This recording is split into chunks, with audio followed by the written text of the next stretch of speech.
Selamat malam bagi kita semua. Malam ini kita mohon anugerah Tuhan kembali turun atas kita. Mari kita berdoa. Bapa Surgawi yang mengutus Roh Kudus-Mu, menuntun kami datang kepada anak-Mu Yesus Kristus, supaya kami percaya dan mengenal anak-Mu, yang mati bangkit bagi kami, mematikan kuasa dosa, memberikan hidup baru. Malam ini kami akan kembali mendengarkan firman-Mu, firman-Mu yang hidup, menghidupkan rohani kami, firman-Mu yang memberikan makanan bagi jiwa kami. Utuslah Roh Kudus-Mu bekerja di tengah-tengah kami ketika firman-Mu diberitakan. Hamba-Mu yang hina, Tuhan belas kasihan, Tuhan topang, Tuhan tolong, Tuhan urapi mulutnya, berikan firman-Mu melalui dia. Dan musuh kebenaran, setan iblis jauh daripada kami. Setelah setiap kami, Tuhan berkenan menyatakan firman-Mu. Biarlah kami sekali lagi melihat kemuliaan anak-Mu Yesus Kristus oleh Roh yang Kudus ketika kami mendengar firman-Mu. Kami menyerahkan berapa menit ke depan ke dalam tangan Kristus. Biarlah Dia berkuasa bertahta mulai awal sampai akhir kelas kami. Dan biarlah darah-Nya yang kudus menyucikan segala pikiran kami yang mengganggu kami melihat kemuliaan Tuhan. Dan biarlah kasih Kristus menuntun kami mendekat kepada kemuliaan Allah, melihat di dalam Yesus Kristus sendiri dan boleh mengasihi Dia. Dalam namanya kami berdoa. Amin. Mari kita lanjutkan Roma pasal 8. Bagi para penafsir Alkitab, dari sekian banyak pasal dalam surat Roma, ada 16 pasal, mereka membahas paling lama itu Roma pasal 8. Ada pengkhotbah sampai 10 kali baru sampai ayat 30. Ya, tetapi kita diberi Tuhan kemampuan berbeda-beda. Kita akan berjalan mengikut pimpinan Tuhan melalui Roh Kudus sebagaimana Tuhan berikan, sejauh itu kita boleh terima. Biarlah malam ini sebagaimana Tuhan sediakan anugerah-Nya bagi kita, kita boleh terima. Kita baca dari Roma pasal 8 ayat 26 sampai 30. Jikalau kemarin malam kita diingatkan Paulus dalam kesesakan, dalam penderitaan, dalam keluhan-keluhan, kita tidak boleh lupa bahwa itu sifatnya sementara dan ringan, karena ada pengharapan yang menanti kita di depan. Pengharapan-pengharapan itu membuat kita terus bersukacita, karena kita memang diselamatkan dalam pengharapan. Kita belum di sorga, kita belum diubah seperti tubuh Kristus, tapi kita dalam proses semakin memiripi Kristus, sehingga di dalam perjalanan iman kita ada pergumulan, ada penderitaan, ada pencobaan, ada godaan, ada serangan dari iblis. Itu tidak membuat kita tawar hati, karena ada kemenangan di depan, ada kemuliaan.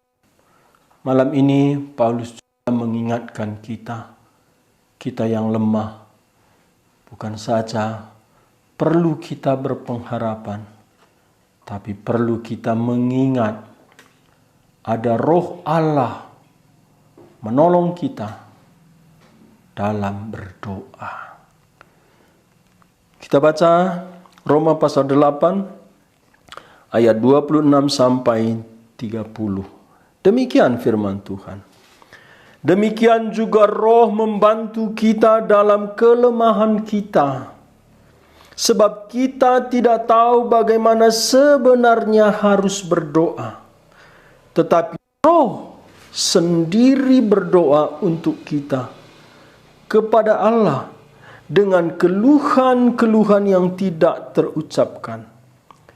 Dan Allah yang menyelidiki hati nurani mengetahui maksud Roh itu, yaitu bahwa Ia sesuai dengan kehendak Allah berdoa untuk orang-orang kudus. 28. Kita tahu sekarang bahwa Allah turut bekerja dalam segala sesuatu untuk mendatangkan kebaikan bagi mereka yang mengasihi Dia, yaitu bagi mereka yang terpanggil sesuai dengan rencana Allah.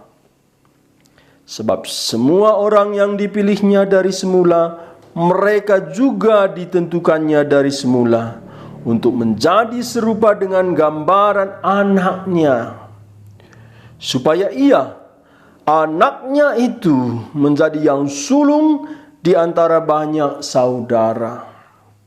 Dan mereka yang ditentukannya dari semula, mereka itu juga dipanggilnya. Dan mereka yang dipanggilnya, mereka itu juga dibenarkannya. Dan mereka yang dibenarkannya, mereka itu juga dimuliakannya. Doa adalah napas rohani. Doa tidak jauh dengan umat Tuhan. Doa adalah komunikasi umat Tuhan kepada Tuhan. Dan di tengah-tengah doa Tuhan juga berkomunikasi dengan umatnya. Suatu hari Paulus, Barnabas, dan orang-orang Antiokhia berdoa bersama. Saat itu Tuhan berkata melalui Roh Kudus, khususkan Paulus, Saulus, dan Barnabas bagiku. Ini doa umat Tuhan. Dalam persekutuan, Tuhan Yesus pernah berkata, di mana ada 2-3 orang berdoa sehati minta kepada Bapa di sorga, di sorga akan menjawab doa itu. Kita perlu berdoa bersama. Kita juga diajari berdoa pribadi. Tapi doa itu bukan hal biasa. Doa itu satu peperangan rohani. Doa itu ada hambatan-hambatan. Doa itu ada juga musuh yang mengganggu kita berdoa, bahkan memberikan isi doa yang tidak berkenan kepada Tuhan. Disinilah Paulus menemukan ada pekerjaan Roh Tuhan dalam berdoa. Dalam pasal 8, Paulus sangat-sangat banyak menyatakan pekerjaan Roh Kudus. Seperti pasal 8 ayat 2, Roh itu memberi kemerdekaan. Siapa yang ada di dalam Kristus, Roh memberi kemerdekaan, kebebasan dari hukum dosa dan hukum maut. Manusia tidak lagi diikat dosa oleh Roh Kudus yang membawa jasa Kristus yang mati di salib dan bangkit. Roh itu memberikan kuasa Kristus bekerja dalam hidup kita, sehingga dosa tidak berkuasa atau tidak dominan. Sekaligus Roh Kudus membebaskan kita dari hukuman maut, tuntutan Taurat, karena Roh Kudus mempersatukan kita dengan Kristus, sehingga apa yang sudah dikerjakan Kristus itu diaplikasikan bagi kita, sehingga Allah Bapa bukan lagi melihat kita sebagai berdosa, tapi karena Roh Kudus mempersatukan kita dengan kematian dan kebangkitan Kristus, Bapa di sorga melihat Kristus di dalam kita. Dalam ayat 6, Roh Kudus memberikan hidup rohani kita dan damai sejahtera. Kita sebelumnya mati rohani. Tuhan Yesus berkata kepada Nikodemus, engkau harus dilahirkan kembali. Angin bertiup kemana ia mau. Demikianlah tiap-tiap orang yang lahir dari Roh. Roh Kuduslah yang menghidupkan rohani kita. Dan Roh Kuduslah yang membawa kita bersekutu dengan Kristus. Dan Kristuslah yang membawa kita bersekutu dengan Allah. Hingga Roh itu menghidupkan rohani kita dan memberikan damai sejahtera. Ayat 6. Ayat 11. Menghidupkan tubuh kita. Tubuh kita yang berdosa yang akan menjadi debu kembali. Menghidupkan di sini memberikan kekuatan melawan dosa. Ini adalah pekerjaan Roh Kudus. Ayat 13, Roh Kudus mematikan dosa. Dosa di sini keinginan daging, perbuatan tubuh. Kita sering menafsirkan pekerjaan Roh Kudus itu tentang karunia-karunia. Tapi Paulus bukan demikian. Dan Paulus menegur orang Korintus. 1 Korintus pasal 12 dan 1 Korintus pasal 14. Orang-orang yang hanya menekankan pekerjaan Roh Kudus dalam karunia. Dan khususnya Paulus menegur orang Korintus dalam berbahasa roh. Sehingga Paulus membuat disiplin. Siapa yang berbahasa roh, harus ada yang menafsirkan. Tidak boleh ditafsirkan sendiri, harus ada yang menafsirkan. Dan tidak boleh lebih dari 3 orang. Jadi 1 orang berbahasa roh, 1 orang menafsirkan, 1 orang mendengar. Hari ini orang-orang yang berkata berbahasa roh lebih dari 3 orang itu bukan Alkitabiah. Bagaimana dengan hari Pentakosta ada bahasa roh? Di sana bahasa roh orang-orang dari perantauan. Petrus khotbah bahasa Aramik, bahasa Yahudi sehari-hari. Tapi mereka dengar dengan bahasa tempat mereka merantau. Ada 16 bahasa yang diterjemahkan Roh Kudus mereka dengar. Jadi bahasa roh yang sejati, yang tidak mengerti, jadi mengerti. Tapi teguran Paulus dalam 1 Korintus pasal 12, pasal 14. Mereka mengerti jadi tidak. Sehingga Paulus, apa gunanya berkata-kata beribu-ribu kata? Aku lebih baik berkata sepatah kata, asal dimengerti orang. Demikianlah pekerjaan Roh Kudus. Hari ini kita mesti memberi diri persempit dengan hal-hal karunia saja. Karunia pun harus diuji oleh Roh sendiri. Sehingga Yohanes dalam surat 1 Yohanes pasal 4, ujilah segala roh. Roh Kudus dalam ayat 14 Roma 8 memimpin anak-anak Allah. Artinya orang yang sudah dilahirkan kembali tidak hidup sesuka hatinya. Tidak bisa bertindak dengan keinginannya sendiri. Tapi ada keinginan roh. Karena keinginan roh adalah keinginan Kristus. Keinginan Kristus adalah keinginan Allah Bapa. Kita bersyukur kepada Tuhan. Tuhan yang sejati yang menyatakan diri kepada kita, 3 pribadi, 1 Allah. Jikalau Allah itu hanya 1 pribadi, siapa yang mati mengganti kita? Jikalau Allah itu 1 pribadi, pribadi yang mana yang menolong kita? Allah Bapa memberikan pribadi kedua, yaitu Yesus Kristus mati mengganti kita. Hari ketiga bangkit pula. Dan Dia oleh permintaan Yesus Kristus mengutus Roh Kudus, menolong kita percaya kepada Kristus.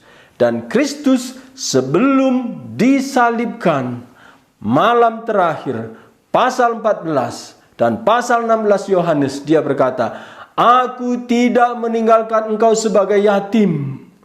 Aku akan memberikan penolong yang lain. Penolong yang lain, penolong yang setara dengan aku. Dia akan menemanimu sampai selama-lamanya." Dunia tidak bisa menerima Dia dan tidak mengenal Dia, tapi engkau mengenal Dia karena Dia tinggal di dalam kamu. Inilah keunikan Allah kita, Allah Tritunggal.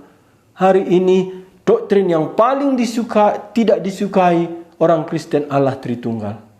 Ada juga yang mengajar Tritunggal tidak jelas. Ada yang mengajar Bapa menjadi anak, anak menjadi Roh Kudus. Itu bukan Tritunggal, itu tunggal-tunggal. Tanpa kita belajar Allah Tritunggal, kita buram. Kita tidak mungkin mengerti kitab suci. Dan kita tidak mungkin mengerti rencana Allah dan pimpinan Allah. Karena Alkitab, khususnya Perjanjian Baru, selalu menyebut Bapa, Anak, dan Roh Kudus. Di sini Paulus dalam Roma pasal 8, dia banyak menyatakan, menuliskan pekerjaan Roh Kudus. Kita tadi sudah baca 5. Ayat 2 memberi kemerdekaan, ayat 6 menghidupkan dan memberi damai sejahtera, ayat 11 melawan dosa, ayat 13 mematikan dosa, ayat 14 memimpin, ayat 15 menjadikan kita anak Allah. Kita orang Batak, karo ada marga. Demikian orang yang diselamatkan Yesus Kristus, ada marga baru, Roh Kudus. Roh Kuduslah yang menjadikan kita anak-anak Allah. Yang keenam, ayat 16, Roh bersaksi bahwa kita anak-anak Allah. Siapa yang bisa meyakinkan kita sudah diselamatkan? Pendeta bisa berkata, kamu sudah selamat. Orang lain bisa berkata, kamu sudah selamat. Jikalau bukan Roh yang menyatakan dosa kita sudah diampuni, kita sudah selamat, kita tak mungkin yakin. Saya dengar dulu orang berkata, dia mati pasti masuk surga. Dia baru Kristen, sebelumnya dia beragama Muslim. Saya heran, kok saya tidak yakin. Saya mencoba meyakinkan, saya juga mati masuk surga, tidak bisa. Sampai hari saya diselamatkan, hari itu, malam itu, tidak ada yang memimpin saya, tidak ada yang mengajari saya, tidak ada yang meyakinkan saya. Tapi saya yakin tidak ada keraguan, saya sudah diselamatkan. Dosa saya sudah diampuni. Saya mati masuk surga. Saya sudah menjadi anak-anak Allah. Roh bersaksi bahwa kita anak-anak Allah. Itu adalah ayat 16. Tapi ayat 23, Roh itu memberikan kita karunia sulung. Disinilah kemarin perbedaan. Semua ciptaan mengeluh. Demikian orang yang tidak mengenal Tuhan mengeluh. Tapi anak-anak Allah, umat Tuhan, mengeluh walaupun sudah menerima buah sulung Roh. Apa artinya di sini karunia sulung Roh? Jaminan bahwa kita pasti selamat dan kita akan masuk kepada kemuliaan. Walaupun Roh sudah menjamin kita pasti diselamatkan, kita juga mengeluh. Tapi perbedaan orang yang sudah menerima Roh Kudus, kita mempunyai pengharapan. Pengharapan itulah yang menghibur kita, menguatkan kita, menyemangati kita, yang memberikan kita sukacita di tengah-tengah penderitaan, di tengah-tengah tekanan. Malam ini kita membaca, selain pengharapan, Roh itu juga membantu kita dalam kelemahan kita. Sebab kita tidak tahu bagaimana sebenarnya harus berdoa. Paulus menulis ini kepada orang Roma. Paulus tidak pernah ke Roma. Dia menulis surat kepada orang-orang di Roma. Dia tidak pernah ke Roma waktu itu. Belum pernah ke Roma. Tetapi betul, berdoa itu tidak gampang. Bukan saja tidak gampang, tidak tahu. Mengapa para murid, Rasul Yesus, minta kepada Tuhan Yesus, "Oh Tuhan Guru, ajarilah kami berdoa seperti Yohanes mengajari murid-muridnya berdoa." Karena Tuhan Yesus sebagai anak Allah pun berdoa. 4 Injil, Matius, Markus, Lukas, Yohanes. Yohanes, Injil yang menuliskan Yesus adalah Allah. Tetapi berdoa. Seperti Yohanes pasal 6, Yohanes pasal 17. Tuhan Yesus anak Allah sendiri di dalam pribadi kedua berdoa. Masa kita tidak berdoa? Tapi berdoa tidak gampang. Sehingga Rasul minta kepada Tuhan Yesus, ajarlah kami berdoa. Dan Tuhan Yesus berkata, jikalau engkau berdoa, jangan seperti orang munafik. Doanya berbelit, doanya di simpang jalan. Dia pikir doanya panjang mutar dijawab Tuhan. Tidak. Dia pikir doa itu dilihat orang tanda rohani, itu tanda munafik. Jikalau engkau berdoa, masuklah ke kamarmu. Di tempat engkau berdoa di tempat tersembunyi.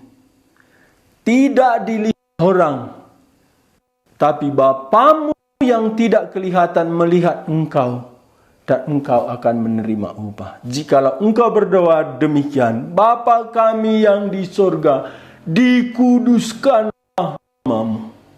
Ini hubungan anak dengan Bapa paling dekat. Tidak ada antara anak dan Bapa. Karena Kristus sudah menjadikan kita anak-anak Allah. Kita adalah saudara-saudara Kristus. Pasal 8 Roma ini ayat 29. Kita sebagai anak minta kepada Bapa. Apa? Bapa, dikuduskan namamu. Jadi tujuan kita berdoa, biarlah nama Tuhan dikuduskan. Lalu datanglah kerajaan. Tentang kerajaan Tuhan. Lalu jadilah kehendakmu di bumi seperti di sorga. Ini isi doa. Mulai berdoa sudah 3 tentang Allah. Dikuduskanlah namamu. Apa artinya? Biarlah yang kita minta membawa dunia ini menghormati nama Allah. Menguduskan nama Allah. Di mana-mana nama Allah dihina, tidak dihormati. Biarlah kita mendoakan penginjilan. Karena jika orang mengenal Kristus melalui penginjilan, mereka bisa terima dan mereka menguduskan nama Allah.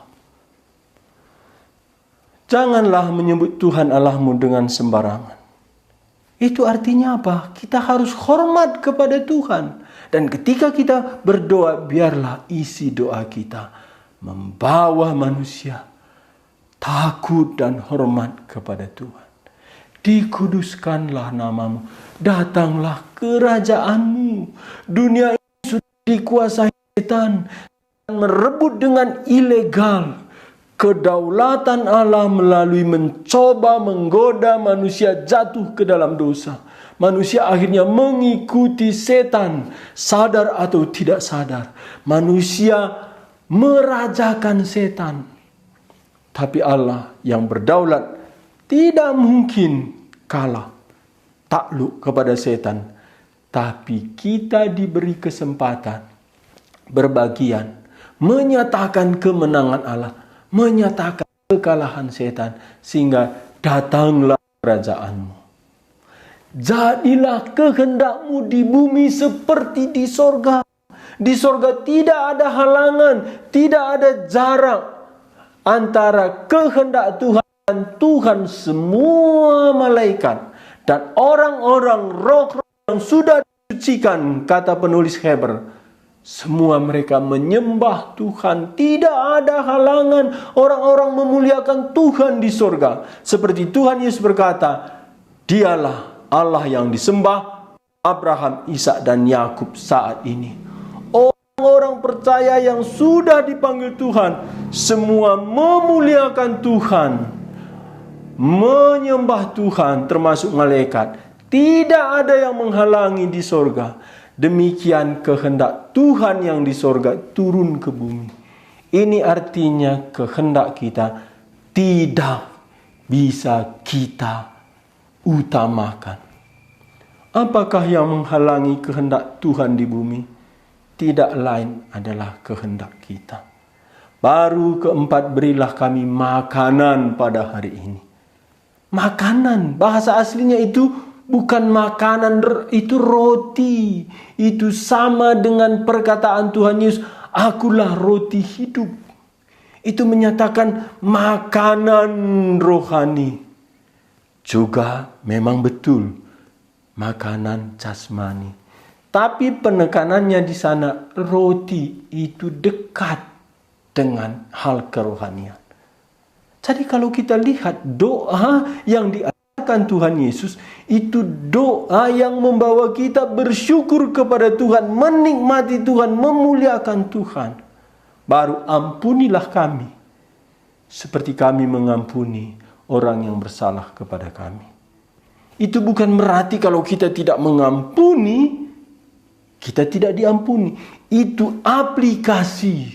Kita sudah diampuni, kita wajar layak bisa mengampuni. Jadi doa itu membawa kita menyerupai Kristus. Kristus yang di atas salib ketika dihina, disiksa, dia berkata, Bapa, ampunilah mereka. Hidup kita dekat dengan pencobaan. Makin hari makin dekat dengan pencobaan. Bagaimana kita lepas? Di mana kita jatuh ke dalam pencobaan, di situ setan, kita dipermalukan. Kristus juga dipermalukan.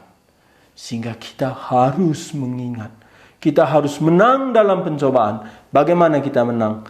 Perlu anugerah Tuhan. Berilah kami kelepasan dari pencobaan. Karena Engkaulah yang mempunyai kuasa, kemudian sampai selama-lamanya. Awal dikuduskanlah namamu, akhir doa dimuliakanlah namamu selama-lamanya. Ini bukan satu doa yang harus persis kata-katanya. Kalau persis itu mantra, tapi inilah isi pikiran doa. Hari ini ada doa Yabes.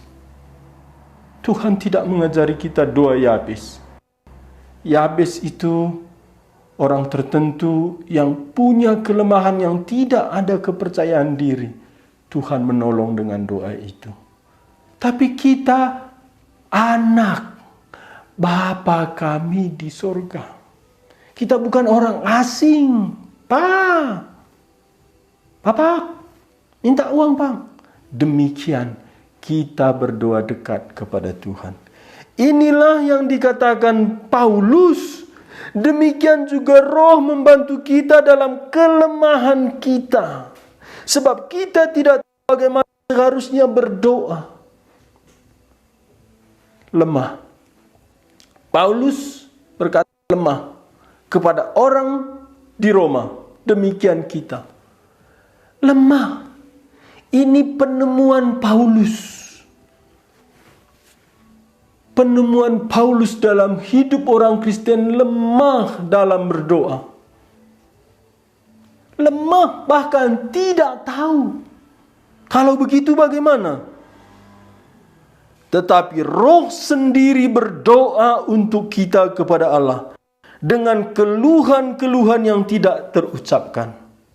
Sebelumnya ada 3 kali keluhan. Itu semua penderitaan ciptaan. Seperti pasal 8 ayat 2, juga ayat 23 itu mengeluh.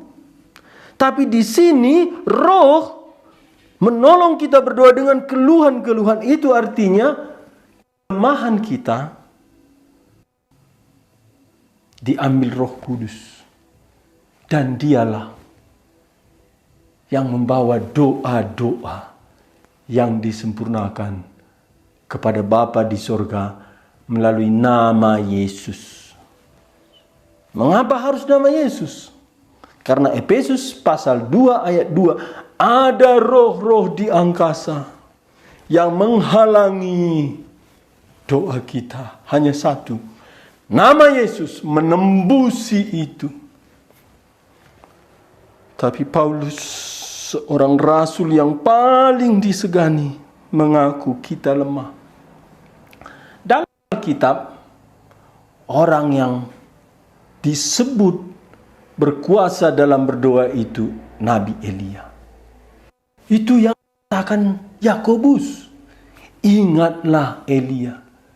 Dia orang biasa sama seperti kita. Tetapi jika dia berdoa, jangan turun hujan. Hujan tidak turun 3,5 tahun, 3 tahun 6 bulan. Dan dia berkata, hujan bisa turun jikalau aku berdoa lagi turun. Dan itu terjadi. Elia yakin dalam berdoa. Dan dia berani bertarung dengan Nabi Baal 450 lawan 1 Elia. Kumpul di Gunung Karmel. Siapakah Allah? Baal atau Yahweh? Nabi Baal dari pagi sampai jam 3 sore. Berdoa Baal, Baal. Elia, oh mungkin Allahmu tuli kuat sikit. Nabi Baal, doa lebih kuat. Elia bilang, oh mungkin dia lagi kencing. Atau sakit perut, doa kuat lagi. Nabi Baal ambil pisau, dia menggores tubuhnya, melukai tubuhnya. Lalu Nabi Elia, selesai, giliran saya. Elia doa itu tidak rumit, tidak kuat. Allah Abraham, Ishak dan Yakub, di sini umatmu nyatakanlah engkau Allah sejati. Langsung api menyambar korban bakaran itu. Semua Nabi Baal menit itu habis dibunuh orang Israel. Karena apa? Keyakinan doa Elia. Tapi hari itu juga Elia doa salah. Hari itu juga 1 Raja-Raja pasal 9 ayat 4. Elia berdoa, ya Tuhan Allah, aku tidak lebih baik dari nenek moyangku. Ambil sajalah nafasku. Aku lebih baik mati. Coba kalau persis doanya itu seperti dia menurunkan hujan atau api.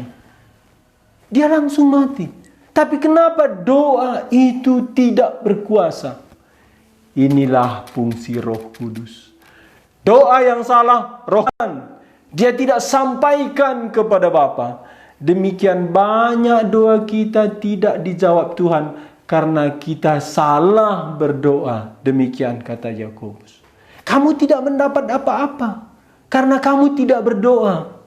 Kamu berdoa pun tidak dapat karena kamu salah berdoa.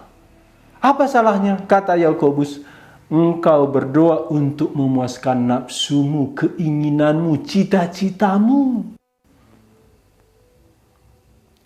Ujian tentang doa kita dijawab Tuhan atau tidak. Berapa persen? Semakin lama saya bertobat, semakin kecil doa saya tidak dijawab Tuhan. Oh, berarti bertambah kuasa? Tidak. Bertambah berkenan Tuhan. Karena makin disucikan. Yang tidak perlu, tidak usah didoakan. Dan Paulus jarang mendoakan diri. Kalau berhubungan dengan diri cukup 3 kali. Karena apa? Karena Tuhan Yesus berhubungan dengan diri 3 kali. Kalau kita doa untuk dia, enggak dijawab Tuhan. Itu betul sekali. Karena itu jikalau dijawab Tuhan, akan membawa kita ke dalam kebinasaan. Kenapa? Ayat 28 di sini Paulus berkata, karena semua mendatangkan kebaikan bagi orang yang mengasihi Tuhan. Apa artinya? Doa kita yang tidak disampaikan Tuhan, demikian penderitaan kita tidak dicabut Tuhan, membawa kebaikan. Doa kita perlu disucikan. Karena doa yang salah ditahan Tuhan. Elia berani berkata, jangan turun hujan, didengarkan Tuhan. Turun hujan, didengarkan Tuhan. Turun api, didengarkan Tuhan. Mengapa waktu dia berdoa, cabutlah nyawaku, tidak dijawab Tuhan? Itu karena Tuhan begitu mengasihi hambanya. Demikian doa-doa kita yang salah tidak dijawab karena kita dikasihi Tuhan. Dikatakan di sini ayat 26, demikian juga Roh membantu kita dalam kelemahan kita, sebab kita tidak tahu bagaimana sebenarnya harus berdoa, tetapi Roh sendiri berdoa untuk kita kepada Allah dengan keluhan-keluhan yang tidak terucapkan. Di sini Roh mengambil alih doa kita. Disensor, ditahan, disucikan, diluruskan, dibenarkan. Itulah sampai kepada Tuhan. Jadi kalau begitu, apa artinya Roh itu sendiri berdoa untuk kita? Apakah kita tidak perlu berdoa? Ini artinya kita berdoa menurut kehendak Roh. Karena Allah Bapa mendengarkan doa yang sesuai dengan kehendak Roh yang bersekutu dengan hati nurani kita. Sehingga doa itu tidak liar. Doa itu ada pimpinan Roh Kudus. Kita tidak bisa suka-suka, aku mendoakan ini, aku mendoakan itu. Itu bukan dari Roh. Dari Roh kita tidak liar. Kita tidak bisa bebas. Kita ditawan Roh. Demikian Paulus berkata, aku menjadi tawanan Roh. Demikian doa kita ditawan Roh. Bukan berarti kita tidak berperanan di dalam. Bukan berarti kita tidak keinginan. Bukan berarti otak kita dimatikan. Keinginan, perasaan, dan fungsi logika kita diuruskan oleh Roh Kudus. Jadi bagaimanakah seharusnya kita berdoa? Kita baca 2 Korintus 12 ayat 10. Ini teguran Rasul Paulus kepada orang-orang Korintus karena mereka sudah salah berdoa. Mereka berdoa katanya dalam bahasa roh. Bahasa roh mereka itu terus sama kata-katanya, sehingga mematikan fungsi logika. Demikian Paulus berkata dalam 2 Korintus 12 ayat 10, karena itu 1 Korintus pasal 14 ayat 15. 1 Korintus pasal 14 ayat 15. Ini tentang doa. 1 Korintus pasal 14 ayat 15. Jadi apakah yang harus kubuat? Ini Paulus bersaksi bagaimana dia berdoa. Aku akan berdoa dengan rohku, tetapi aku akan berdoa juga dengan akal budi. Jadi Roh Kudus menolong kita berdoa. Dia memfungsikan logika kita menjadi normal, sehingga waktu kita berdoa, fungsi logika kita, otak kita itu bekerja dengan sempurna. Orang Korintus bagaimana berdoa? Dia mirip dengan orang-orang nabi-nabi Baal. Sehingga pasal 1 dalam surat Korintus ini, dulu sebelum kamu mengenal kebenaran, engkau ditawan berhala-berhala yang bisu. Artinya apa? Berdoa kepada berhala, tidak peduli berfungsi di Allah yang berlogika dan menciptakan logika kita. Allah mau kita berdoa dengan pikiran yang clear, jelas. Bagaimana pikiran kita berdoa itu clear, jelas? Perlu ditopang Roh Kudus, sehingga doa yang berkenan kepada Allah, doa yang ditolong Roh Kudus, itu doanya itu jelas, clear. Doanya itu tertuju kepada kemuliaan Allah, kehendak Allah. Jadi pertama di sini Paulus berkata dalam 1 Korintus 14 ayat 15, jadi apakah yang harus kubuat? Aku akan berdoa dengan rohku, tetapi aku akan berdoa juga dengan akal budiku. Orang-orang Korintus berkata berdoa dalam roh, berdoa dalam roh. Maksud mereka itu nggak perlu akal budi. Itu yang ditegur Paulus. Hari ini banyak orang berdoa nggak tahu. Ada juga berdoa nggak bisa berhenti berdoa. Saya pernah ikut satu seminar. Wah, saat itulah saya nggak bisa lagi keluar. Karena pengen dengar seminar itu. Jelas saya duduk di depan. Tapi pas di belakang saya itu ada satu ibu. Waktu pembicara minta kami berdoa, ibu itu kuat gitu. Maaf ya, hujan lokal gitu. Gitu. Untung kursi kami itu hari itu dari rotan. Kalau enggak digoyang-goyang. Semua orang melihat dia. Apakah itu dari Tuhan?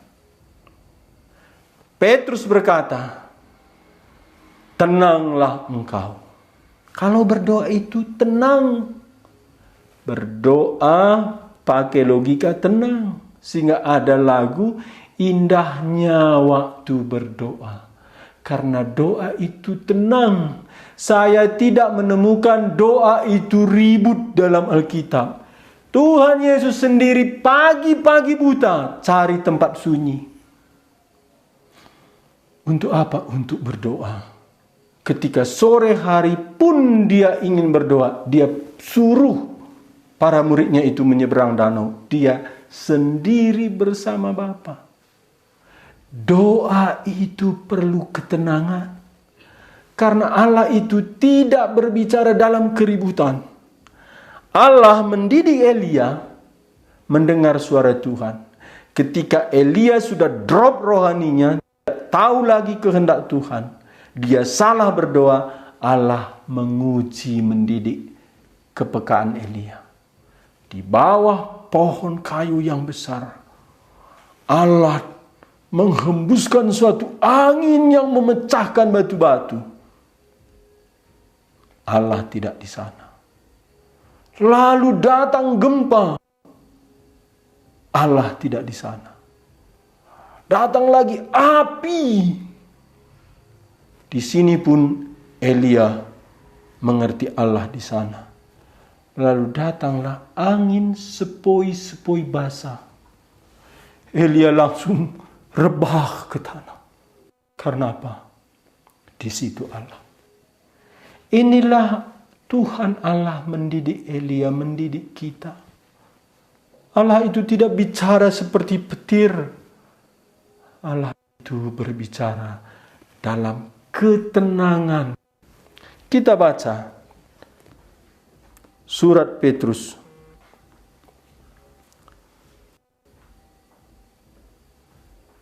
Surat Petrus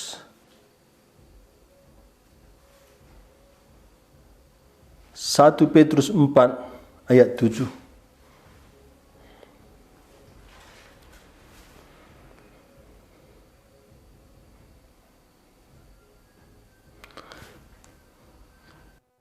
Kesudahan 1 Petrus pasal 4 ayat 7. Kesudahan segala sesuatu sudah dekat. Karena itu kuasailah dirimu dan jadilah tenang, supaya kamu dapat berdoa. Saya selalu membandingkan buku khotbah dengan firman Tuhan. Saya tidak mau terjebak yang melawan firman Tuhan. Karena apa? Karena ini dari Tuhan. Tuhan Yesus, Paulus, Petrus mengajari kita berdoa itu tenang. Tuhan Yesus ke tempat yang sepi dan mengajari muridnya, kalau masuklah ke dalam pintu, ke dalam kamarmu dan tutuplah pintu. Dan Petrus sebagai rasul yang dituakan waktu itu menulis surat kepada orang-orang Kristen di perantauan. Surat Petrus itu kepada orang Kristen yang teraniaya, yang kelaparan, yang susah hidupnya, yang meninggalkan kampung halaman rumah mereka, ladang mereka. Disitulah Petrus menulis surat, menggembalakan mereka melalui surat. Seperti hari ini, saya seorang hamba Tuhan menggembalakan umat Tuhan. Tidak langsung. Dulu itu surat itu bukan banyak, satu. Pindah-pindah. Digilir membaca surat itu. Dan di sini Petrus mengajari umat Tuhan berdoa. 1 Petrus pasal 4. Kesudahan segala sesuatu sudah dekat. Karena itu kuasailah dirimu dan jadilah tenang, supaya kamu dapat berdoa. Di situ ada jelas doa kita. Di mana ada Roh Kudus, di situ ada ketenangan berdoa. Di mana ada Roh Kudus memimpin kita berdoa, di situ kita bersukacita berdoa. Saya sebagai hamba Tuhan paling menikmati acara doa. Jiwa saya terangkat. Doa sebulan sekali sebenarnya terlalu lama. Lebih baik itu 2 minggu sekali, atau kalau sudah dikasih Tuhan kemampuan seminggu sekali. Karena doa itu nikmat. Tapi kenapa kita tidak menikmati doa? Karena kita melawan keinginan roh dalam berdoa. Hari ini siapa di atas 2 jam berdoa?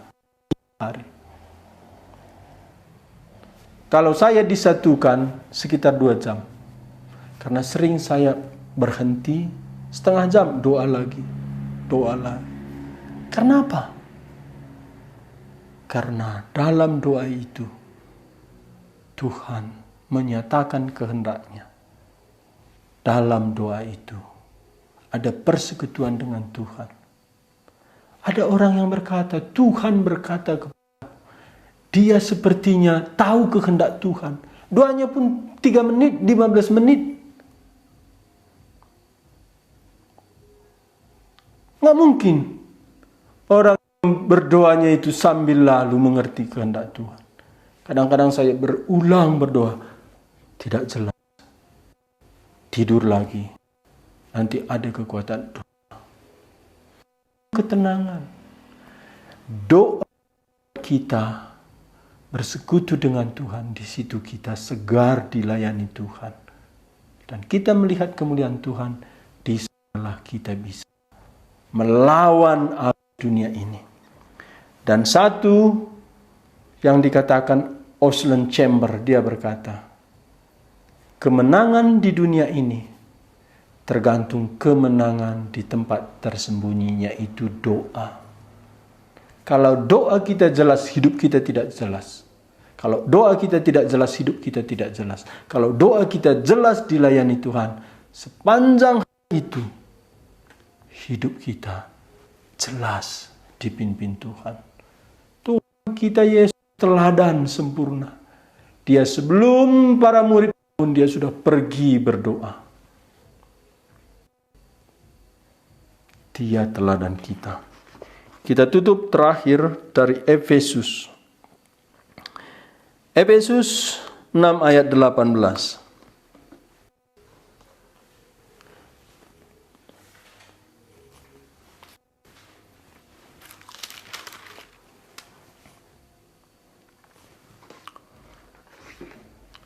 Efesus 6 ayat 18, Paulus berkata, dalam segala doa dan permohonan, berdoalah setiap waktu di dalam roh.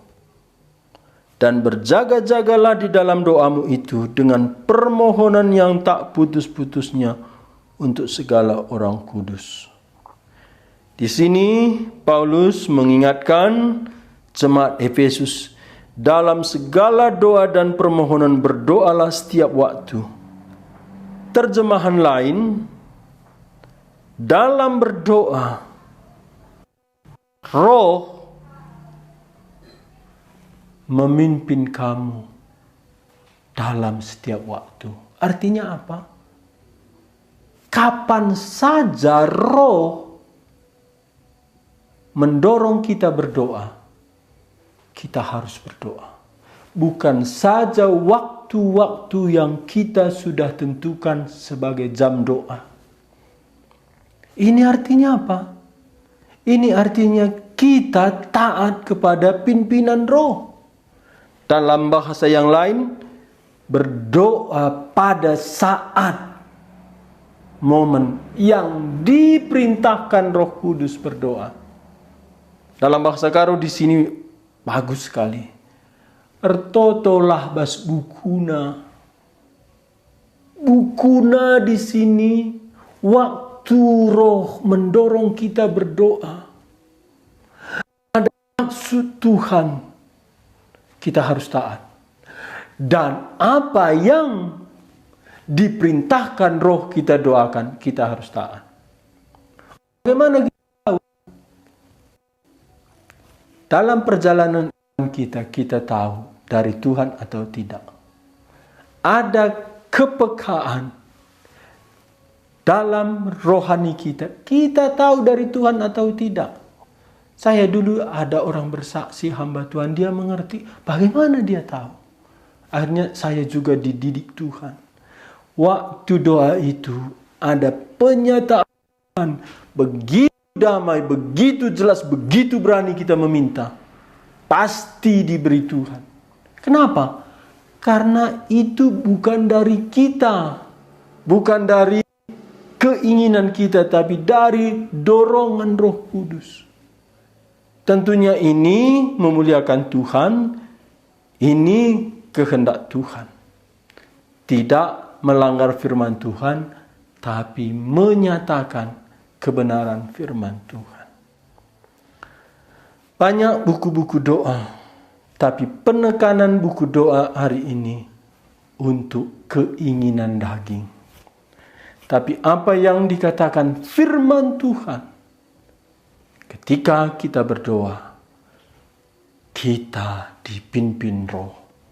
Karena kita sendiri tidak tahu bagaimana seharusnya berdoa, sehingga Roh Kudus, Roh Allah, berdoa sendiri bagi kita. Tuhan Yesus, Imam Agung kita, Dia berdoa bagi kita. Roh Kudus, penolong kita, Dia berdoa bagi kita. Kita dalam kesulitan, putus asa, ingat, Roh yang berdoa, Roh yang memimpin, Roh yang menolong, berdoa bagi kita. Dan doa yang dipimpin ditolong oleh Roh Allah sesuai dengan kehendak Allah. Karena itu, jangan lalai berdoa. Berdoalah terus, karena Roh Allah menolong kita berdoa, dan Roh menolong kita bukan mencelakakan kita. Roh memimpin doa kita untuk kebaikan kita. Besok kita masuk pasal 8 ayat 28. Bagaimana doa dipimpin Roh itu mendatangkan kebaikan bagi kita. Malam ini sampai di sini. Jangan tawar hati, jangan lupa, jangan patah semangat. Doa kita ditolong oleh Roh Allah, Roh Kudus, dan melalui pribadi Yesus Kristus akan disampaikan kepada Bapa di surga. Kita berdoa. Bapa surgawi, kami adalah anak-anak-Mu yang Tuhan angkat melalui Yesus Kristus, anak-Mu yang tunggal mati, bangkit bagi kami. Oleh Roh-Mu sendiri, kami dipersatukan dengan Kristus, sehingga kami menjadi saudara-saudara Kristus, menjadi anak-anak Allah. Malam ini, jiwa kami, hati kami bersuka cita ketika kami berdoa. Roh-Mu datang, menguasai, memimpin, menolong kami berdoa kepada Bapa di surga. Ya Tuhan, terima kasih. Dalam semua kesulitan kami perlu berdoa. Dan dalam doa kami perlu ingat, Tuhan menolong kami melalui Roh-Mu. Berkatilah setiap umat-Mu yang mendengar firman-Mu, biarlah mereka tidak jemu-jemu berdoa. Dan melalui firman-Mu, ajarlah setiap kami berdoa berkenan kepada Bapa. Karena Tuhan sudah memberikan Roh menolong kami. Saat ini kami berdoa untuk situasi bangsa kami, negara kami. Kami belum melihat tanda-tanda COVID-19 ini akan berhenti. Tapi kami mohon kepada Bapa di surga, biarlah Engkau mengasihi umat ciptaan-Mu. Walaupun kami tidak menghormati Tuhan, kami hidup menurut kehendak kami, kasihanilah kami. Berilah kami kesempatan dilegakan. Berilah COVID-19 ini berhenti ya Tuhan. Khususnya Tanah Karo, kami juga mendengar ada peningkatan yang terinfeksi. Tuhan menolong orang-orang yang terinfeksi, memberikan pengharapan, menyembuhkan tubuh mereka. Juga utuslah kami orang-orang yang Tuhan pimpin untuk menyatakan cinta kasih Kristus bagi mereka. Juga saudara kami yang terkena imbas letusan Gunung Sinabung, juga Tuhan hiburkan. Tuhan jaga kesehatan mereka, Tuhan tolong keperluan makan minum mereka. Demikian kami umat-Mu sehati datang kepadamu. Janganlah menjauh ya Tuhan, tuntunlah kami sehari demi sehari. Dalam nama Yesus Kristus, kami bersyukur, kami berdoa. Amin. Terima kasih untuk kita semua. Sampai jumpa besok malam pukul 20.00. Tuhan Yesus memberkati. Amin.